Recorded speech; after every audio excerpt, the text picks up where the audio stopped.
One thing that arose was the energy field of life itself. And so everything that we calibrate is in comparison to an infinite field of consciousness, the infinite field called consciousness, which is beyond time and place,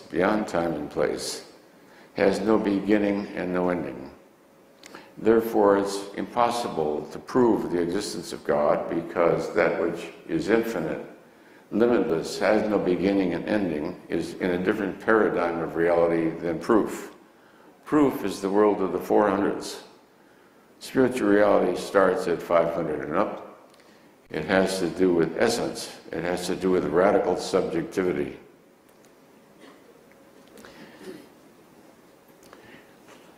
The reason certain things became apparent was because when I saw kinesiology demonstrated, they presumed that it was a local phenomena based on the Newtonian premise of causality. Causality applies to the energy fields of the 400s, science.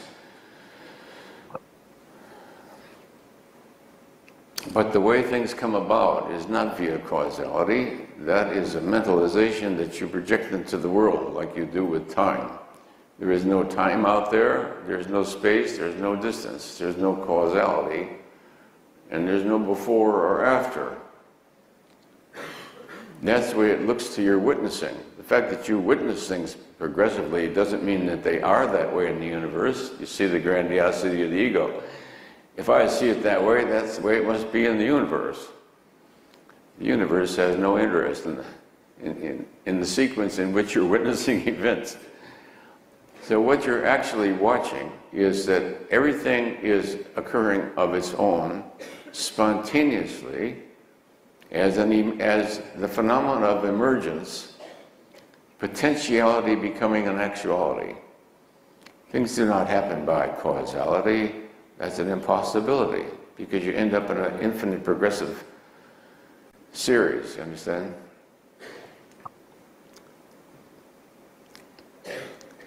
Everything that happens is happening spontaneously.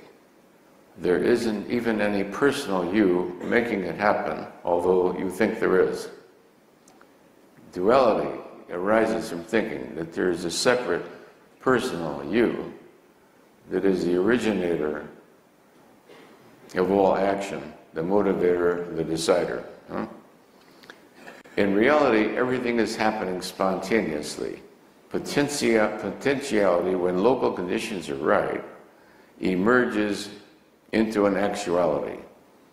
And that's the same phenomena we see within the miraculous. The miraculous is nothing but the potentiation, the activation of that potentiation into an actuality by virtue of the field of the context.